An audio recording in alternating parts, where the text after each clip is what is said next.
Oke, baik. Terima kasih kepada Bapak pemateri kedua, Bapak Mursalin, sudah menjawab semua pertanyaan yang ditujukan ke beliau. Kemudian juga kepada Bapak Herizal juga sudah dijawab semua.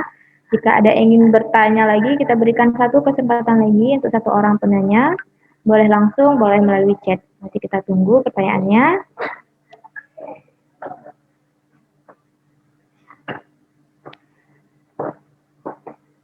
Ada.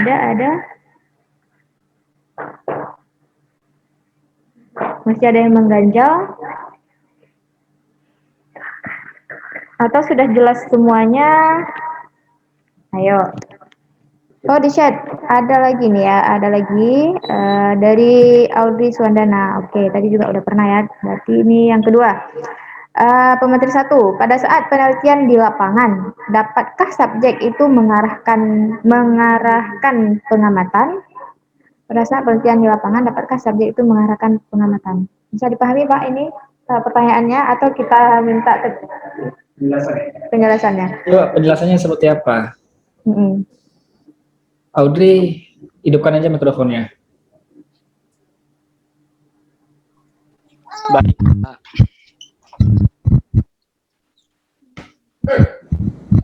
Itu pertanyaannya kan pada saat kita mengadakan penelitian di lapangan itu, apakah subjek itu bisa mengarahkan pada pengamatan, gitu? Oh gini ya, ini saya asumsikan saja ya. Dapatkah subjek itu mengarahkan pengamatan? Ini subjek berarti yang diteliti ya, yang diteliti ya kan? Yang diteliti. Maksud dari subjek di sini, adakah informasi gitu, Intinya ginilah ya, kesimpulannya kalau misalkan ketika kita penelitian di lapangan, misalkan lapangan ini luas ya, misalkan saya ambil contoh spesifik dalam kelas, kita kan ngajar ke siswa. Nah, seharusnya ya, harus ada observer luar ya, di luar peneliti dan di luar siswa yang mengamati tingkah laku daripada peneliti. Misal gurunya harus mengamati dan ada lembar observasi. Apakah misalkan saya ini lagi-lagi saya kasih contoh model pemberian PBL ya supaya lebih mudah dibayangkan gitu ya. Dalam langkah-langkah PBL itu kan ada langkah-langkahnya ya, ada tahapannya ya, sintaknya ada sintak 1 2 3 dan sampai dengan selesai.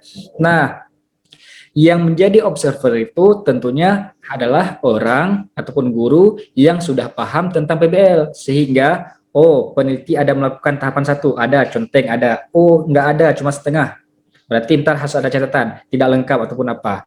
Nah, hasil itulah yang dijadikan sebagai bahan untuk di bab 4-nya ya dalam pembahasan, ataupun bisa juga sebagai informasi ketika ada kejadian yang tidak diharapkan. Contoh, dalam satu kasus ternyata model pembelajaran PBL tidak meningkatkan kemampuan pemecahan masalah, malah ataupun tidak berbeda secara signifikan. Katakanlah perbedaannya hanya 0,1. Nah, itu bisa kita informasi daripada observer itu bisa menjadi dalil bagi kita untuk menguatkan kita bahwa penelitian kita sudah benar. Karena ntar kan cenderungnya apakah penelitian saya salah atau enggak gitu kan. Nah, dengan ada catatan ataupun observasi daripada guru katakanlah ataupun daripada observer lain, itu bisa menjadi catatan. Secara teori ataupun secara pelaksanaannya saya sudah mengikuti sintak daripada PBL. Nah, lengkap. Saya sudah ini. Ini buktinya. Nah, bukti baik dari video maupun dari lembar observasinya. Tetapi masih belum bisa meningkatkan. Berarti kalau anggapan saya, model itu tidak cocok untuk siswa dengan karakteristik seperti itu. Bukan berarti penelitian kita gagal, seperti itu. Ya. Nah, tapi modelnya nggak cocok. Kenapa? Karena kita sudah terapkan seperti teori daripada PBL itu. Ya. Jadi, semoga pertanyaannya ke arah situ ya. Jadi ini asumsi saya pertanyaannya itu. Nah, itu Bu Aina. Oke, baik Pak Heri. Saya juga mengarah ke situ Pak, karena yang ditanya di sini subjek. Subjek artinya orang yang kita teliti itu apakah bisa diarahkan untuk melakukan pengamatan mengamati kita. Jadi alangkah baiknya uh, subjek itu jangan kita ganggu, tapi kita hadirkan validator atau observer ya, yang seperti disampaikan oleh Pak Heri tadi. Kita hadirkan observernya bisa dari guru yang sudah memahami metode ataupun model pelajaran yang kita terapkan, kemudian bisa teman sejawat dari si mahasiswa, si peneliti yang menjadi observer yang kedua ya. Bisa nanti si observer kedua ini teman sejawat bisa mengisi angket atau lembar validasi untuk aktivitas siswa. Dan ini tujuannya untuk pendukung dari hasil penelitian yang akan dituliskan di bab 4 ya, di pembahasannya. Setelah ada hasil, kemudian ada pembahasan. Hasil itu bisa dianalisis dengan penelitian kuantitatif tadi, kemudian didukung oleh deskripsi dari hasil lembar observasi tadi. Bagaimana proses guru dalam mengajar, kemudian bagaimana aktivitas siswa. Ya, itu semuanya bisa dibahas di pembahasan. Mungkin seperti itu ya, Audrey Suandana. Baik, sebelum kita tutup ya, karena kita sudah berada di penghujung acara, jadi kami berikan kesempatan terlebih dahulu kepada Bapak pemateri 1 untuk closing statement ya mengenai materi yang sudah disampaikan, kemudian langsung dilanjutkan oleh pemateri kedua Bapak Herizal. Silakan. Bapak pemateri 1, Bapak Herizal. Ya, tadi terbalik Bu Ina ya. Ya, terbalik ya. Baik, sederhana saja. Dalam penelitian itu intinya seperti ini. Kalau ada yang mengganjal, langsung cari solusi. Tanya ke teman, ataupun kalau teman nggak bisa memecahkannya, tanya ke pembimbing. Karena kenapa? Kalau ada masalah terus dipendam, itu 1 bulan yang akan datang masih hal yang sama. Tahun depan belum dipegang, masih hal yang sama. Jadi ada baiknya ada masalah, langsung dicarikan solusinya. Ingat, skripsi yang baik itu bukan skripsi yang gimana-gimana. Sederhana saja. Skripsi yang baik itu adalah skripsi yang selesai. Itu saja. Assalamualaikum warahmatullahi wabarakatuh.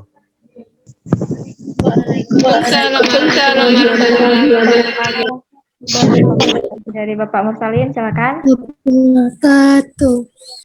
Baik, kalau dari saya, karena topik yang saya bahas ini adalah topik pengembangan, yang tadi Pak Heri adalah skripsi yang baik adalah skripsi yang selesai. Tetapi dari saya adalah jangan takut untuk memulai hal yang baru, karena hal baru itu adalah bagian dari cara kita membuat sesuatu pengembangan dari sebelumnya maupun mengadaptasi atau mengadaptasi, memodifikasi untuk menjadikan yang bermanfaat di masa yang akan datang. Jadi mulailah dengan melakukan sesuatu yang baru dengan ide kreatif, karena inovasi ini berawal dari kreativitas. Silakan adik-adik mahasiswa mencoba memikirkan topik-topik yang pengembangan. Dengan dasarnya adalah belajar membaca dulu dari artikel-artikel penelitian pengembangan, nanti akan terkonsepsi dalam benak pikiran bahwa yang pengembangan seperti ini cocoknya bagaimana dan seterusnya nanti. Mungkin itu saja, jangan takut untuk memulai hal yang baru. Terima kasih Bu Nur Aina. Oke, baik, terima kasih kepada Bapak pemateri, Bapak Mursalin dan Bapak Herizal. Tadi sudah melakukan closing statement, sudah ada kesimpulannya dari setiap materi yang disampaikan. Kita sudah tiba di penghujung acara. Sebelum saya tutup, saya juga ingin menyampaikan sesuatu kepada adik-adik mahasiswa semuanya, peserta kuliah umum hari ini. Jadi tambahan sedikit dari saya, jadi belajar dan terus belajar. Karena kalau sudah menyusun skripsi itu bukan hanya kita belajar tentang metode penelitian saja, bukan hanya kita belajar tentang analisis statistiknya saja, tapi semua ilmu yang sudah kita dapatkan selama ini itu sudah akan tercantum di dalam skripsi, mulai dari kita menentukan judul terlebih dahulu. Bagaimana kita menentukan judul seperti yang disampaikan oleh pemateri tadi, bisa dari masalah ya, masalah itu bisa didapatkan dari lapangan, kita terjun langsung ke lapangan, kemudian masalah itu bisa kita dapat juga dari kita ikut di berbagai seminar, ya, kemudian kita bisa banyak membaca jurnal, artikel, dari skripsi, tesis. Nah, dari situ, dari masalah, setelah kita dapatkan masalahnya, kemudian masalah itu yang akan kita cari solusinya. Ya. Nah, setelah kita cari solusinya, kemudian kita tentukan metode yang tepat untuk memecahkan masalah itu. Mana yang cocok metodenya? Apakah nanti kita menggunakan penelitian kuantitatif, atau penelitian kualitatif, atau penelitian pengembangan. Jadi harus disesuaikan semuanya, sesuaikan dengan masalah yang tadi dan solusi yang kita terapkan. Dan semuanya itu, ketika kita memilih jenis penelitiannya, kita juga harus tahu dulu penelitian kualitatif seperti apa, penelitian kuantitatif seperti apa, penelitian R&D seperti apa. Dan tidak hanya mencakup di 3 penelitian itu, jadi jenis penelitian itu sangat luas. Jadi bisa kita pelajari terlebih dahulu jenis penelitiannya, kemudian baru kita cocokkan dengan masalah yang tadi, mana metode yang tepat yang akan kita terapkan, ya. Jadi terus belajar dan terus belajar, banyak membaca artikel ya. Kalau kita tidak membaca, ya kita sampai di situ saja. Padahal kita membutuhkan metode yang banyak di sini. Dalam menulis bab 1 seperti apa, nanti menulis bab 2, harus banyak membaca teori, kemudian bab 3, bab 4, dan bab 5. Ya, lengkap semua. Jadi semua harus belajar. Dari sekarang belajar dan banyak membaca. Sering-sering diskusi, sering-sering membahas bersama kawan-kawan atau bisa dengan dosen-dosennya. Jadi seperti itu adik-adik mahasiswa. Terima kasih atas partisipasinya hari ini. Oke, saya selaku moderator mengucapkan terima kasih banyak, kemudian mohon maaf atas segala kekurangan. Semoga ilmu yang kita dapatkan hari ini itu bermanfaat dan bisa kita terapkan ya, bermanfaat di masa yang akan datang. Ada satu pepatah, harta semakin hari akan semakin habis, ya, tetapi ilmu semakin hari akan semakin bertambah. Ya. Jadi nggak akan rugi kalau kita menuntut ilmu terus dan terus, akan bertambah. Baik, terima kasih saya ucapkan kepada peserta semua, hadirin yang sudah mengikuti kuliah umum program studi pendidikan matematika dengan tema penelitian kuantitatif, kualitatif, dan R&D pada pendidikan matematika. Langsung saya tutup. Assalamualaikum warahmatullahi wabarakatuh. Waalaikumsalam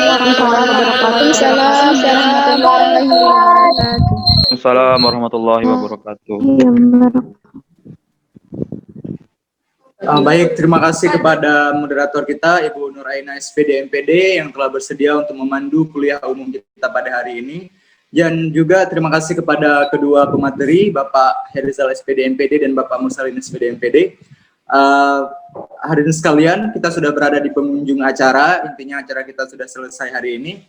Dan untuk agar diberkati, maka acara kita pada hari ini kita buka dengan lantunan ayat suci Al-Quran dan kita tutup dengan doa yang akan dipandu oleh Saudara Zikrillah. Kepada Saudara Zikrillah kami persilakan.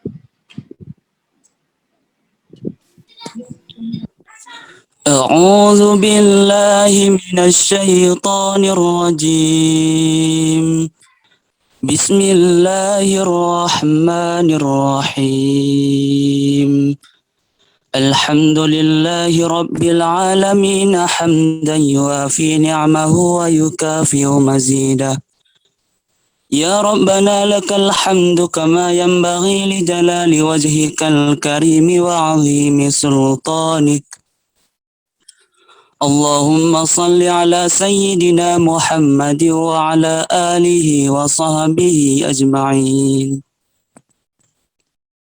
اللهم إنا نسألك رضاك والجنة ونعوذ بك من سخطك والنار اللهم إنك عفو كريم حليم تحب العفو فاعف عنا يا كريم اللهم لا تسلط علينا بذنوبنا من لا يخافك ولا يرحمنا اللهم اجعل خير أيامنا يوم نلقاك وأنت راض عنا، واختم بالصالحات أعمالنا وتوفنا مسلمين وألحقنا بالصالحين.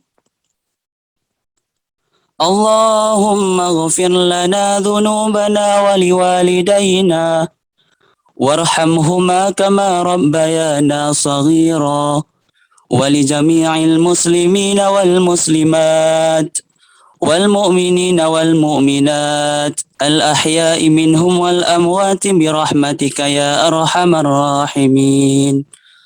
ربنا آتنا في الدنيا حسنة وفي الآخرة حسنة وقنا عذاب النار. وصلى الله على سيدنا محمد وعلى آله وصحبه أجمعين. سبحان ربك رب العزة عما يصفون، وسلام على المرسلين والحمد لله رب العالمين.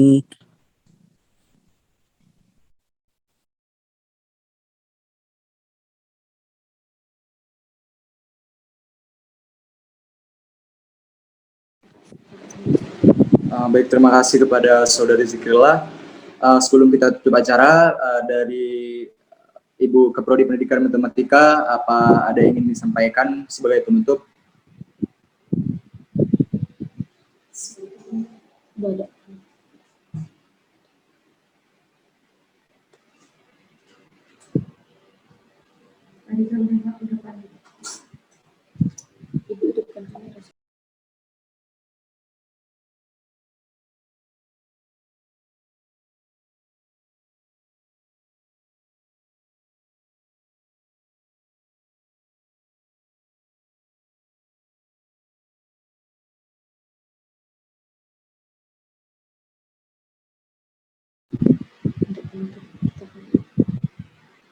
Kepada Ibu, ada yang ingin disampaikan sebagai penutup?